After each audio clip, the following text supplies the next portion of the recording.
पाठीशी नाही तर सोबत बाबा नाथ मच्छिंद्रनाथ. हे फक्त एक वाक्य नाहीये, की नाही, अजिबात नाही. ही एक प्रचंड मोठी भावना आहे. एक श्रद्धा बरोबर. आणि एक संरक्षण कवचच जणू. आज आपण याच भावनेच्या मुळाशी जाणार आहोत. आपल्याकडे नाथ संप्रदायावरचे काही लेख आहेत, काही अभ्यासपूर्ण नोंदी आहेत आणि हो, काही भक्तिगीतांचे संदर्भही आहेत. यांच्या आधारे आपण महायोगी मच्छिंद्रनाथ यांच्या गूढ विश्वात प्रवेश करणार आहोत. आणि हे विश्व समजून घेणं खूप महत्वाचं आहे, कारण ही फक्त इतिहासाची गोष्ट नाहीये. ही श्रद्धा आजही लाखो लोकांच्या जगण्याचा एक अविभाज्य भाग आहे. तर आजच्या चर्चेचा उद्देश हाच आहे की या स्रोतांच्या आधारे मच्छिंद्रनाथ कोण होते, त्यांनी योग आणि अध्यात्माची दिशा कशी बदलली आणि सगळ्यात महत्त्वाचं, त्यांच्या सोबत असण्याची ही जी संकल्पना आहे ती इतकी शक्तिशाली का आहे हे उलगडून पाहूया. चला तर मग या प्रवासाला सुरुवात करूया. सगळ्यात पहिला जो प्रश्न उभा राहतो तो म्हणजे त्यांच्या उगमाचा. मच्छिंद्रनाथ आले कुठून? आपल्या स्रोतांमध्ये त्यांच्या जन्माबद्दल काही एकमत नाहीये. उलट गूढताच जास्त आहे आणि मला ही गूढता खूप आकर्षक वाटते. अगदी बरोबर. आणि याच गूढतेत त्यांचं मोठेपण दडलेले आहे. बघा, बहुतेक महान विभूतींच्या जन्मकथा या अलौकिक असतातच, पण मच्छिंद्रनाथांची कथा तर कल्पनेच्याही पलीकडची आहे. अच्छा. हो, कथेनुसार त्यांचा जन्म आपल्यासारखा म्हणजे सामान्य मानवासारखा झालाच नाही. असं मानलं जातं की समुद्रातल्या एका प्रचंड मोठ्या माशाने त्यांना गिळलं होतं. बापले, माशाने? हो, आणि अनेक वर्ष ते त्या माशाच्या पोटातच होते. आणि तिथेच त्यांच्या आयुष्याला कलाटणी मिळाली. बरोबर. अगदी. तिथे त्यांनी काहीतरी असं ऐकलं जे सामान्यांसाठी उपलब्ध नव्हतं. म्हणजे ऐकलं? झालं असं की भगवान शिव समुद्राच्या मध्यभागी एका निर्जन स्थळी देवी पार्वतींना सृष्टीच्या निर्मितीचं आणि योगाचं अत्यंत गोपनीय ज्ञान देत होते. आणि हा संवाद त्या माशाच्या पोटातल्या बालकाने ऐकला. अच्छा. ते ज्ञान ऐकून त्यांना तिथेच आत्मसाक्षात्कार झाला. ते ज्ञानाने प्रकाशित झाले. म्हणजे बघा, हे ज्ञान मिळवण्यासाठी कोणतीही पूर्वतयारी नव्हती, कोणताही आश्रम नव्हता, गुरुसमोर बसून घेतलेलं शिक्षणही नव्हतं. फक्त एक योगायोग, पण तो दैवी होता. तुम्ही खूप चांगला मुद्दा मांडला. ही अपघाताने ज्ञान मिळवण्याची घटनाच त्यांना मानवी परंपरेच्या पलीकडे घेऊन जाते. बरोबर. पुढे असं म्हणतात की भगवान शिवानेच त्यांना त्या माशाच्या पोटातून बाहेर काढलं आणि मत्स्याच्या उदरातून जन्मल्यामुळे मच्छिंद्रनाथ असं नाव दिलं. ही कथा त्यांच्या जन्माचं गूढ आणि अलौकिक स्वरूप दाखवते. याचा अर्थ असा होतो की त्यांचा उगम कोणत्याही विशिष्ट कुळात, जातीत किंवा प्रांतात बांधला जात नाही. अगदी. ते थेट शिवापासून आलेलं ज्ञान मानले जातात. त्यामुळे ते कुणा एका गटाचे किंवा समाजाचे न राहता वैश्विक बनतात. अगदी अचूक. म्हणूनच नाथ परंपरेत त्यांना आदिनाथ म्हणजे शिवाचं रूप मानतात आणि मच्छिंद्रनाथांना त्यांच्या नंतरचे पहिले मानवी गुरु.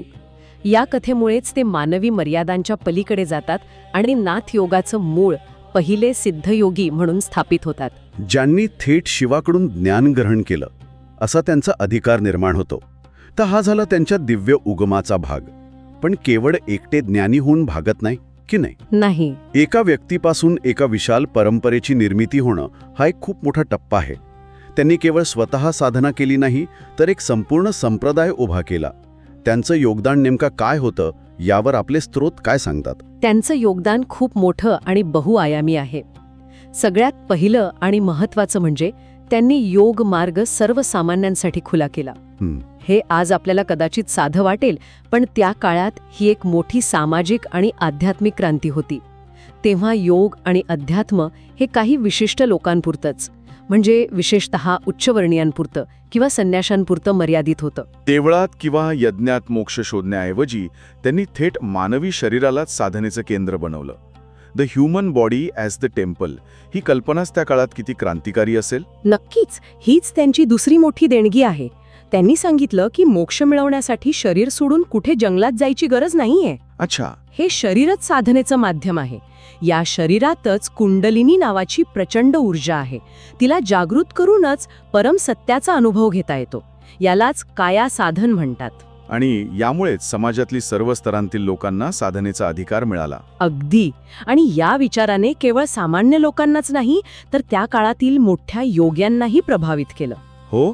आपल्या स्त्रोतांमध्ये 84 सिद्धांचा उल्लेख वारंवार येतो. हो, त्यांनी त्यांच्या काळातील 84 सिद्धांना प्रभावित केलं आणि त्यांच्या ज्ञानाने एक नवी दिशा दिली. यातूनच पुढे नवनाथ परंपरेचा पाया रचला गेला. आणि त्यांचे शिष्य गोरक्षनाथ? त्यांचे सर्वात प्रमुख शिष्य म्हणजे गोरक्षनाथ. मच्छिंद्रनाथ आणि गोरक्षनाथ या गुरु शिष्याच्या जोडीने भारतीय अध्यात्मावर एक अमिट छाप सोडली आहे. अनेकदा गोरक्षनाथांना हठयोगाचे संस्थापक मानलं जातं, पण त्याचं मूळ बीज तर मच्छिंद्रनाथांच्या शिकवणीत होतं. बरोबर. मच्छिंद्रनाथ हे एक विशाल प्रेरणास्रोत होते, एक आयडिया जनरेटर होते असं म्हणू शकतो. तर गोरक्षनाथांनी त्यांच्या शिकवणीला अधिक शिस्तबद्ध, संघटित रूप दिलं आणि हठयोगाच्या माध्यमातून ती जगभर पोहोचवली. म्हणजे मच्छिंद्रनाथ हे केवळ संस्थापक नाहीत, तर ते एक अशी ऊर्जा आहेत ज्यांनी पुढच्या अनेक पिढ्या घडवल्या. अगदी. आता पुन्हा त्या मुख्य वाक्याकडे येऊया, ज्यांनी आपली चर्चा सुरू झाली. पाठीशी नाही तर सोबत. हे वाक्य साधं वाटतं, पण यातील शब्दांची निवड खूप विचारपूर्वक केलेली आहे असं वाटतं. हो, यात खूप खोल मानसिक आणि आध्यात्मिक फरक आहे. कसा? बघा, पाठीशी असणं म्हणजे काय? मागे उभं राहून आधार देणं. यात एक प्रकारची निष्क्रियता आहे. म्हणजे तुम्ही पडलात तर मी सावरेन. पण सोबत असणं म्हणजे प्रत्येक पावलावर बरोबर चालणं. ही एक सक्रिय, सतत जाणवणारी उपस्थिती आहे. म्हणजे एक प्रकारे ते आपले मार्गदर्शक बनून आपल्या सोबतच चालत आहेत अशी ही भावना आहे. बरोबर. संकट आल्यावर मदत करण्यापेक्षा संकट येऊच नये यासाठी मार्गदर्शन करणारी शक्ती. अगदी बरोबर. याचा अर्थ असा होतो की संकटात असताना कोणीतरी आपल्याला उचलून धरणार आहे. अंधारात मार्ग चुकलो तर प्रकाश दाखवणारा कोणीतरी सोबत आहे. कितीही कठीण परिस्थिती आली, अगदी जीवावर बेतलं तरी भीती वाटत नाही. कारण बाबा सोबत आहेत हा विश्वास असतो. हो, आपल्या स्रोतांमध्ये एक वाक्य आहे जे या भावनेला अचूकपणे पकडतं.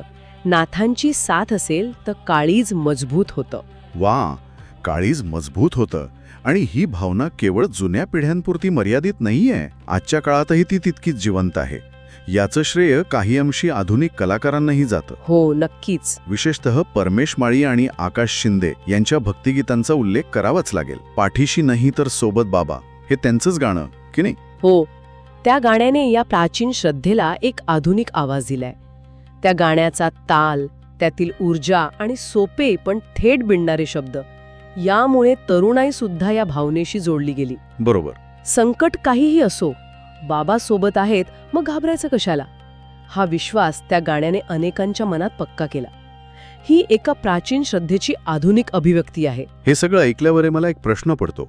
आपण हजारो वर्षांपूर्वीच्या तत्वज्ञानाबद्दल बोलत आहोत. आजच्या या धावपळीच्या, तणावपूर्ण आणि डिजिटल जगात या शिकवणीची प्रासंगिकता काय आहे? मला वाटतं याची प्रासंगिकता पूर्वीपेक्षा आज कित्येक पटीने जास्त आहे. अच्छा. मच्छिंद्रनाथांची प्रमुख शिकवण आजच्या संदर्भात पाहूया. पहिली आणि सर्वात महत्वाची शिकवण आहे, मनावर विजय हाच खरा विजय. आजच्या जगात आपण स्ट्रेस, चिंता, नैराश्य या समस्यांशी लढत आहोत. ह्याचं मूळ कारण आहे आपलं अनियंत्रित मन, जे सतत भूतकाळात किंवा भविष्यात भरकटत असतं. अगदी. म्हणजे ज्याला आज आपण माइंडफुलनेस म्हणतो, तेच हे तत्वज्ञान आहे. वर्तमानात जगणं आणि आपल्या विचारांवर नियंत्रण ठेवणं. अगदी तेच. मच्छिंद्रनाथांनी हजारो वर्षांपूर्वी सांगितलेलं मनावर नियंत्रण मिळवण्याचं तंत्रज्ञान म्हणजेच ध्यान आणि प्राणायाम आजच्या काळात अत्यंत उपयोगी आहे. त्यांची दुसरी शिकवण आहे, कष्ट कर पण श्रद्धा सोडू नको. हे आजच्या तरुणांसाठी खूप महत्वाचं आहे. हो, आज एकीकडे हसल कल्चर आहे, जिथे फक्त कष्टाला महत्त्व दिलं जातं, आणि दुसरीकडे काही लोक नशिबावर अवलंबून राहतात. मच्छिंद्रनाथ या दोन्हीमध्ये संतुलन साधायला सांगतात. प्रयत्न प्रामाणिक हवेत आणि श्रद्धा आढळून हवी. आणि तिसरी शिकवण तर आजच्या सोशल मीडियाच्या युगासाठीच लिहिली असं वाटतं. स्वतःचा मार्ग शोध. बरोबर. आज प्रत्येक जण दुसऱ्याचं अनुकरण करण्याचा प्रयत्न करतोय. दुसऱ्यासारखं दिसणं, दुसऱ्यासारखं जगणं, या दबावाखाली अनेक जण स्वतःला विसरून गेले आहेत. अगदी बरोबर. मच्छिंद्रनाथांची शिकवण आत्मशोधाचं महत्त्व सांगते. स्वतःच्या आत डोकावून पहा आणि आपला खरा स्वभाव, आपला खरा मार्ग कोणता आहे ते शोधा. याला स्वधर्म म्हणता येईल. आणि चौथी शिकवण, जी थेट सोबत असण्याच्या भावनेशी जोडलेली आहे, ती म्हणजे भीतीवर मात कर. अपयशाची भीती, लोकांची भीती, भविष्याची भीती, याच भीतीमुळे आपण अनेकदा मागे राहतो. हो, पण जेव्हा एक मोठी शक्ती आपल्या सोबत आहे ही भावना मनात घट्ट बसते तेव्हा आपोआप धैर्य येतं. ही श्रद्धा भीतीवर मात करण्यासाठीचं सर्वात मोठं मानसिक शस्त्र आहे. बरोबर.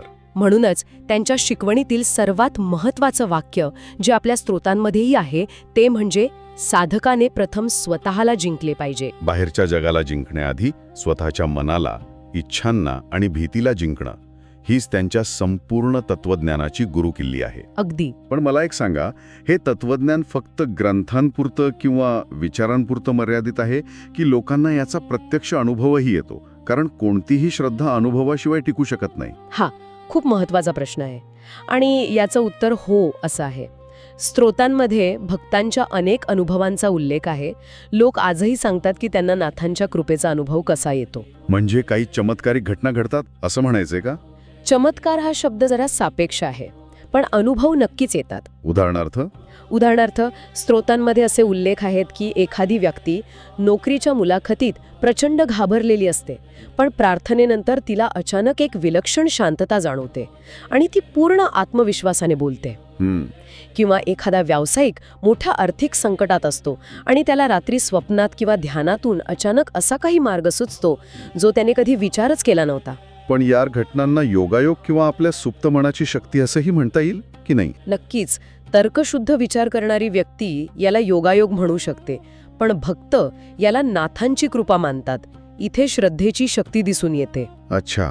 जेव्हा एखादी व्यक्ती पूर्ण श्रद्धेने एखाद्या शक्तीला आपलं जीवन समर्पित करते तेव्हा तिच्यासाठी योगायोग नसतो, तर तो एक संकेत असतो, एक आशीर्वाद असतो. म्हणजे ही दृढ श्रद्धाच त्यांना ते मानसिक बळ देते? हो, जे कठीण काळातून बाहेर पडण्यासाठी आवश्यक असतं. याचा अर्थ हे अनुभव त्या श्रद्धेला आणखी घट्ट करतात आणि ही साखळी पिढ्यानपिढ्या पुढे चालू राहते. अगदी. श्रद्धा अनुभवाला जन्म देते आणि अनुभव श्रद्धेला अधिक दृढ करतो. अगदी तसंच. म्हणूनच हजारो वर्षांनंतरही ही परंपरा इतकी जिवंत आणि प्रभावी आहे. ती केवळ पुस्तकात नाही, तर लोकांच्या हृदयात आणि अनुभवांमध्ये जिवंत आहे. खरंच, मच्छिंद्रनाथांचं जीवन आणि त्यांचं तत्वज्ञान हे साहस, संरक्षण, साधना आणि अढळ श्रद्धेचं एक प्रतीक आहे. त्यांनी दिलेली शिकवण ही काळाच्या पलीकडची आहे, हे आजच्या चर्चेतून पुन्हा एकदा स्पष्ट झालं. हो, आणि या सगळ्या चर्चेचा सार एकाच वाक्यात आले, जे आपण सुरुवातीपासून म्हणत आलो आहोत. जीवनात कितीही चढ उतार आले, कितीही संकट आली, तरी पाठीशी नाय तर सोबत बाबा नाथ मच्छिंद्रनाथ. ही भावना एक अशी अफाट शक्ती देते जिच्या जोरावर कोणतीही लढाई जिंकता येते. ही फक्त एक भावनिक साध नाही, तर एक आध्यात्मिक कवच आहे.